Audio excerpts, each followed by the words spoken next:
What's up, everybody? It's Conversations with Cobi. It's Wednesday. You know what we do. I'm here today, um, enjoying. It's been a rough week. I've had a lot going on, man. But the thing that always makes my week great and well is Wednesday, where I get to talk to some great friends, have some great time, and enjoy Canonia. And so today, I'm bringing on a buddy, a friend of mine that I've known since college, and he's become an amazing coach, mentor, public speaker, father, and husband.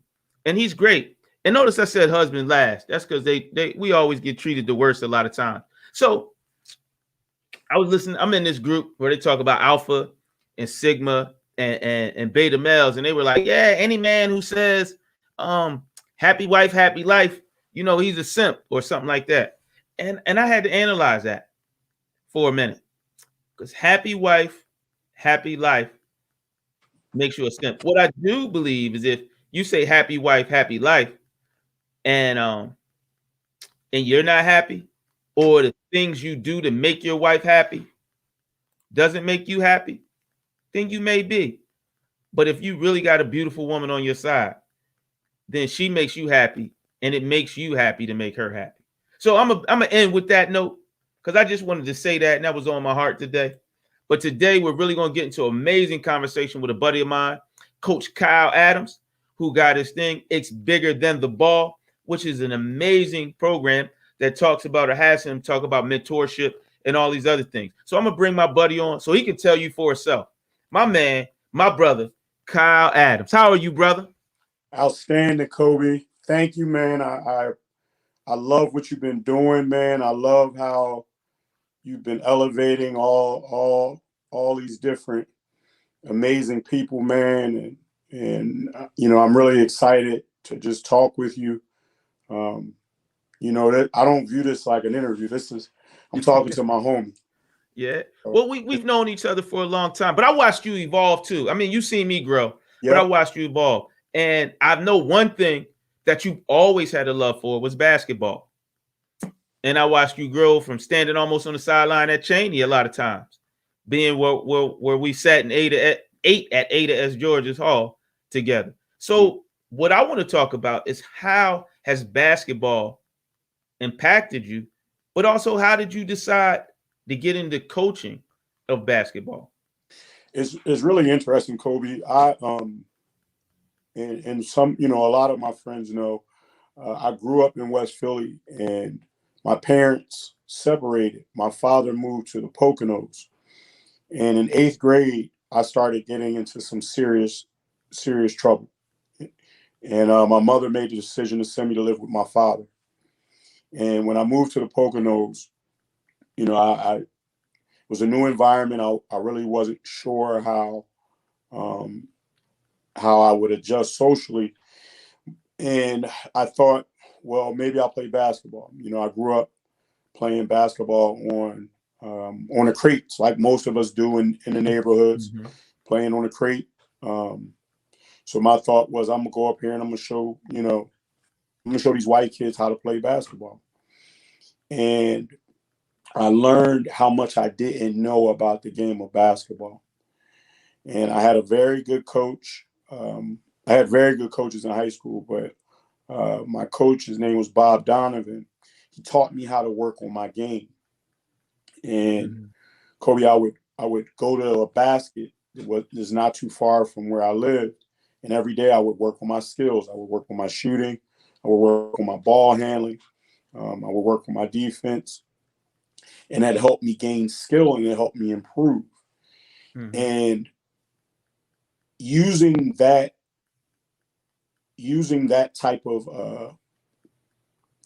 that type of process to gain improvement, it showed me how to use that same process for other areas of my life.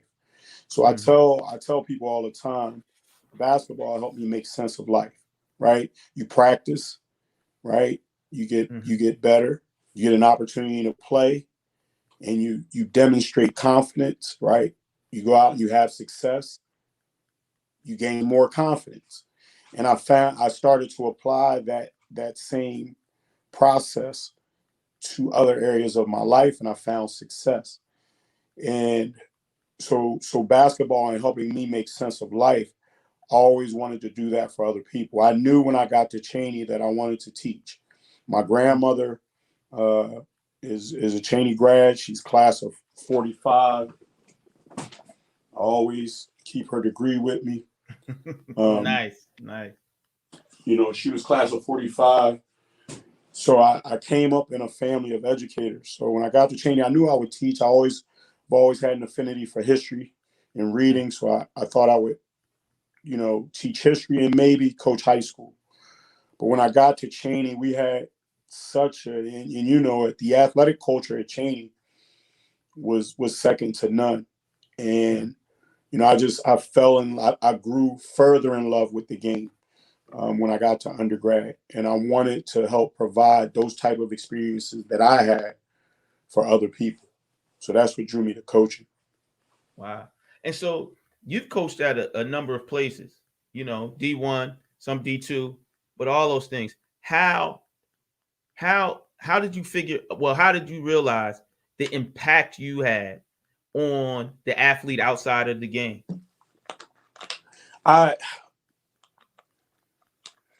Because I think I always coached from a pedagogy of it wasn't, what we do on this floor is important, but I've always been relationship driven. And so it's always been very important for me to develop strong, meaningful relationships with all the people that I come in contact with, especially those who I have an opportunity to pour into, right? And the people, regardless if it's been men or women, they've genuinely connected to my vibration, because bigger than wanting to win, and winning is important, but it's not, I don't base everything on that transaction. I'm much more committed. I always say transformation is greater than the transaction, right? Because I want to help I want when people engage me, that that God is able to work through me to transform them in their journey in life. And I strive to have that impact on everyone I come in contact with. And young people especially, they connect to that. They connect to that. Because there's so many people that are trying to take advantage of them or want something from them based on something that they can do. And they treat them according to what they can do for them. And it's always been very important to me. We treat everybody the same, regardless if you're a starter or if you're the last, the quote unquote last person on the bench. Everyone has value. So it's always been important to me to help people to see their own value, regardless of what their quote unquote position is in on a team. Everyone has value. That's interesting. I'm sorry. Go ahead, brother. No. So I mean that's excuse me. That's been at the core of just how I interact with whoever I come in contact with, be it a person on the street or those that I've been entrusted with coaching. And that's interesting. You mentioned like that transaction and how coaches and athletes, especially when you get up to higher levels, interact with each other. And how do you think that impacts their attitude towards the love of the game? Inside, I guess, inside the game and outside the game. As for coaches? Well, for athletes, how that transactional coaches who deal with athletes on that transactional, had that transactional relationship with coaches. You're here to create success for me, right? And I'll give you an education for that success. Right. So that's a great question, because I think what you see a lot now is, Jacoby, young people, they will connect with you based on the depth of what you show them. So if you show them that this is transactional, they're going to be very transactional. I'm just trying to get my degree, right? I'm trying to get some looks so maybe I can get overseas. right? But there's no real commitment or dedication or or establishment of ownership and connectivity, right? You want kids, you coaching kids, you want kids excited about coming back when they get done playing, right? To connect with those young people, that played in that spot that they did. And coaches are responsible for creating that type of experience for their student athletes. If kids don't, if kids don't feel connected to what you're doing, they're not going to feel, inspired to come back and connect to, those younger kids, because that's not the experience that they have for themselves. And then the other part is uh, you have to really, it's so much different than when we were younger, Cobi, and that um, you you coaching you coaching from a hierarchy or from an elevated space, right? I'm coach, hear me roar. What I say goes. Now, and you can coach like that if you want, but young people today they don't connect or relate to that, right? Young people today, they don't need me to teach them how to shoot a jump shot. They can go on YouTube and learn how to shoot a jump shot, right? They can go other places and get information, right? So if I want them to take the information from me, I have to connect with them on a different level, something greater than just the fact that I have knowledge.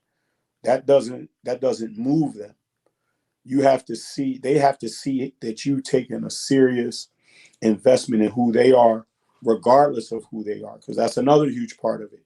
Because we beat up kids because they're not who we want them to be, or they don't act the way that we think that they should act, right?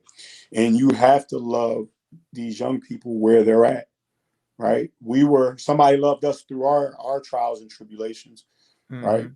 So we have to be willing to do the same thing. And I think when young people see that in the people that are leading them, they're more open. They're more open to letting you in, right? And really letting you coach them and really plant the seeds of that transformation that we talked about. Yeah. So th- that's really profound what you're saying as far as relating to those kids and understanding and loving them for who they are. That's one of the things, like, you already told me to buy the daggone book. So I got the book and listened to the forward in the chapter. And we'll talk about who it is later. I'll let you bring that in. But one of the important things he says was he was going to be him unapologetically. And that's how a lot of these kids feel in this day and age. They're going to be who they are. They're not going to apologize. They're not going to feel bad about it. And they're going to ride out. They say, oh, we're going to ride it till the wheels fall off. So that's Right. important, as a coach, to understand that and find a way to embrace them for who they are and how they are, and helping them grow into becoming who they are supposed to be. That's deep. That's a deep Let, comment. So, let me push back to that, Cobi, because I think, and this encompasses your last question also. At the end of the day, Cobi, we should be teaching people to live at their greatest and fullest capacity, right? mm-hmm, Not to be fearful, not to be introverted, right? For you to mm-hmm, be the best of all of who you can be. And that mm-hmm, sometimes may be out of my paradigm or how I benefit or where I can gain value from it. But if I haven't helped for you to live at your fullest capacity and at your highest vibration, I've cheated you. And I mm-hmm. and I really believe that young people today, they connect to coaches who allow them to be the greatest of themselves, right? Mm-hmm. And then they coach them on how to move and shake in that. So Okay. I just wanted to your point, to your question before. I think that's really important. We gotta, too many people, there are too many adults trying to shrink young people, right? Mm-hmm. Because they scared or they're fearful, right? We have to teach these young people to live their lives out loud. Mm. That's an interesting statement. I'm gonna come back to that, but now I want to ask you about some of your influences and those people that help mold you as a coach, and how and who you model yourself after. Wow. It's interesting. One of the biggest influences on my coaching, as a young coach while I was at Cheney, Keith Johnson, who was the men's basketball coach when we were in undergrad. Mm-hmm. Charlie Songster was a huge influence I on got a my story coaching. about him later. Go Coach ahead, keep going. Songster used to, when I got to Cheney, I didn't know Coach Songster. People don't know Coach Songster took over for Coach Cheney when Coach Cheney went to Temple. Mm-hmm. He was Coach Cheney's assistant coach, and he took over. Actually, they went to a Final Four Mm-hmm.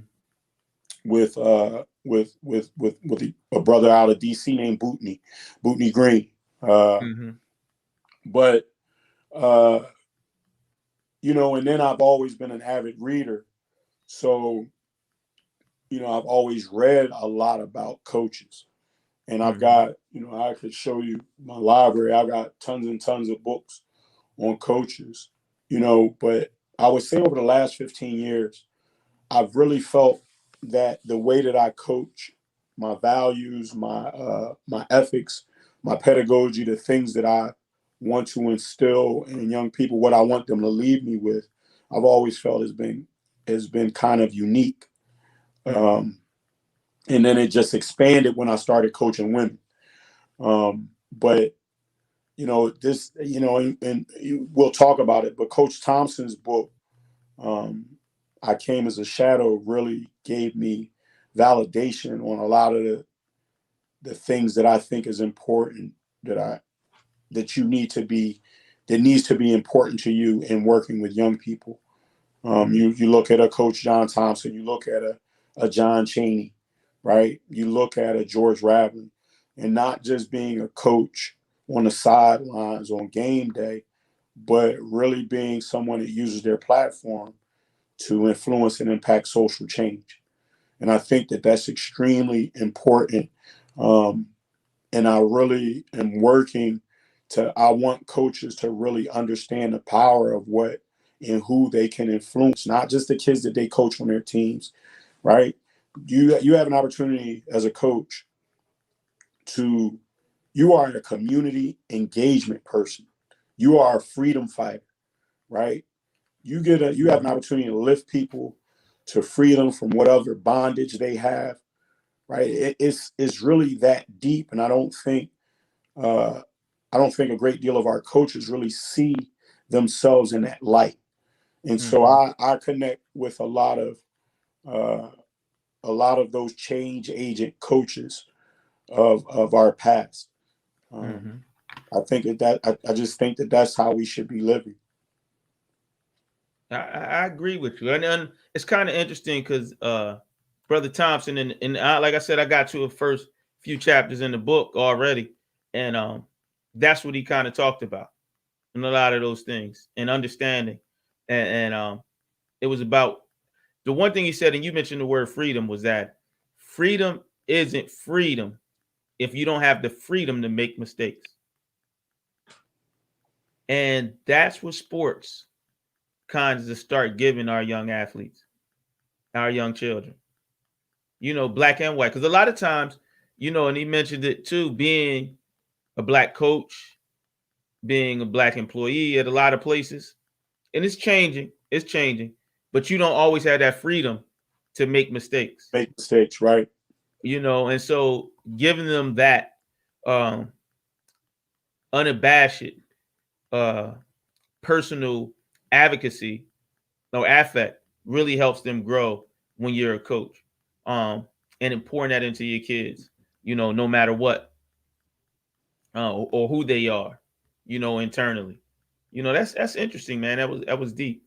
So now, as you've transitioned into coaching, you've transitioned into public speaking, and you've transitioned into mentor programs. You transitioned into teaching other coaches how to create a larger affect on their students. Tell me about it's bigger than the ball and how that came about. Again, just looking at my, I've used the word pedagogy a great deal.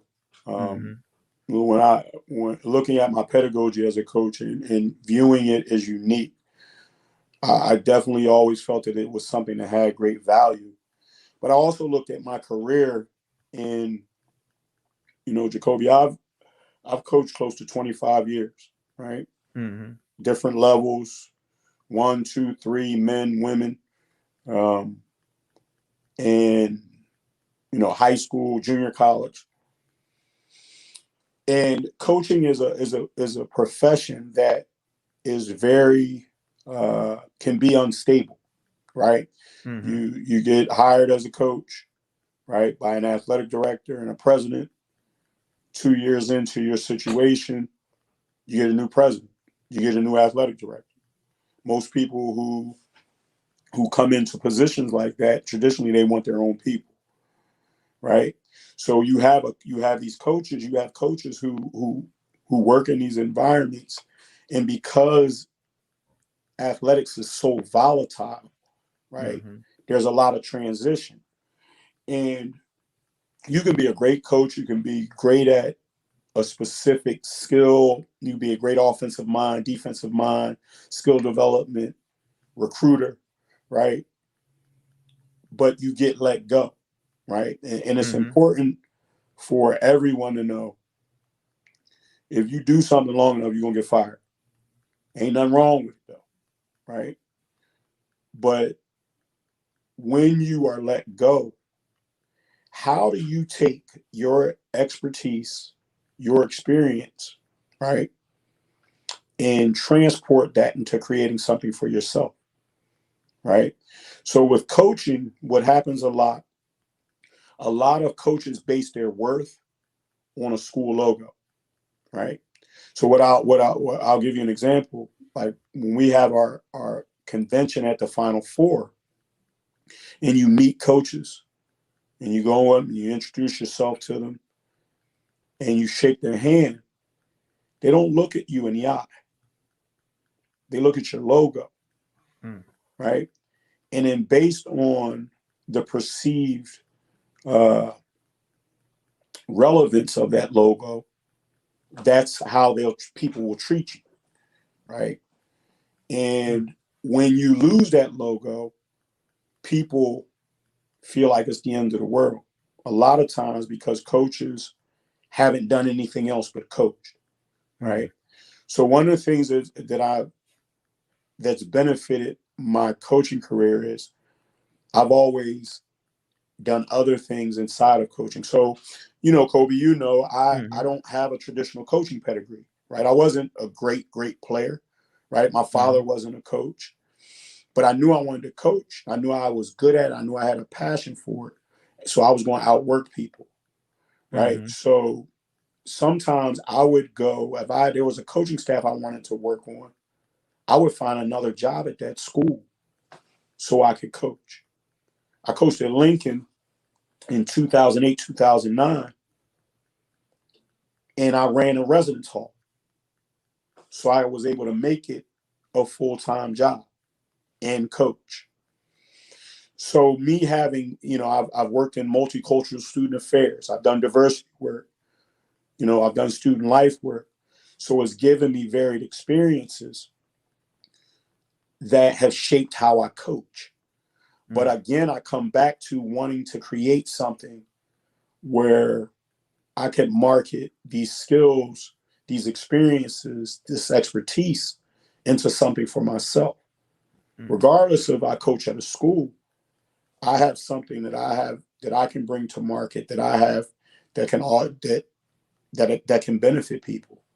Mm. And me, I spent when I left when I was coaching at Cheney, I left and I went to North Carolina. I coached at North Carolina Central University, and I spent time in Durham. Durham is an unbelievable supernatural city. Um, it's one of the first Black Wall Streets. Uh, Mm. it's a hub for young Black entrepreneurship, and for me to be in that type of environment, it really shifted a lot of my thought. Right. So what do I mean by that? So in downtown Durham, Jacoby, you don't have Starbucks, you don't have Walmart. You got Jacoby and Kyle's, right? You got people in the community building businesses, right? Where other people in the community are helping to build it with you, right? Sharing their resources. So me really being in that environment really shifted my thought on being able to create something of our own, man. Like, you know, we work for other people and we're trading our time when we could be creating things, you know, for out of ourselves and out of our own businesses, in addition to what we do for someone else. So that really prompted me just having the audacity to want to create this business. I got you. It's dope because the concept behind it is really large to me. You know, where you're able to work with coaches, understand the coach athlete mentorship, not just the coach athlete transactional relationship, but the coach athlete mentorship, and how you extend the learning off the court or off the field or off the mat. And I think that's kind of dope. We're getting ready to wrap up in a few minutes. I got one last question for you though, before we get too deep. Can you give me and explain to me what is success to you? What is success to me? Being able to, whoever that I encounter on a daily basis, that I leave them better than I found them. That my interaction with them, my spirit, my vibration, my energy gives them the courage to want to live their life at a higher vibration, right? And you think about Cobi, us in school, right? Right? You might not like people, but you walk across that quad in the morning, everybody say good morning. Yeah. Right? And you don't know how, when you speak to people, how that lifts them, right? People, you don't know where people are in their lives. People could be 5 minutes away from trying to take their own life. And because you looked them in the face and extended a greeting to them, right, and smiled at them, you gave them hope. And so the people that I come in contact with on a daily basis, be it my family, a person that I pass walking in the store, right? I want my my presence on this planet to lift other people. I'm an encourager, right? So I believe that, and so out of that, I think that you attract the things that you want for your life. The other thing that I think is really important, Jacoby, is really listening to, when you meet people, listening to what it is they're trying to do in their lives. How, and listening for how can you help them, right? How can I help you? What book did I read? What documentary have I seen? What information have I gleaned that can help this person in their walking journey? And I believe when you operate in that spirit, the universe brings you the things that you want, because you're looking to lift others in your walking journey. Yeah. I appreciate that, man. That's dope. We're getting ready to close out. Last words. Technology. One piece of technology that you can't live without. Oh man. Don't say your phone. Don't say your phone. Because I just got the iPhone 12 today. Okay. I just got it. But I need to say that because as we start these businesses, right? Our technology is extremely important. My my business coach, my web developer told me, he said that your phone is like your mini computer, right? When I go and I do these speaking engagements, right, you got to have a high caliber phone so you can film some of what you're doing, so you can record some of what you're doing. And we don't think about our phone as an investment in that way, but it's a huge piece of technology that you use, you know, as a coach. I'm having a manager film workouts, right? Maybe a 10-second, 20-second clip of me doing workouts. And then you're trying to edit it and put it together. I do all my podcasting through my phone, right? Through an app. So I don't just view it as a phone. there's a lot of I use this device for a great deal of my work. I hear that. Well, look, brother, we're gonna have to catch up again. I appreciate you. We got to make you, because you definitely are a friend of the show, so we got to get you to come back. And I want to tell everybody, thank you for coming. Check us out on YouTube. You watch this on Facebook if you haven't seen this already. Check us out, Conversations with Cobi, every Wednesday, 8:30. Cobi, thank you. Oh, Thank you're you. welcome, brother. Thank Love you. man. Back Love what at you're you, doing. brother. Thank you. I appreciate it. Yep. Peace. Peace.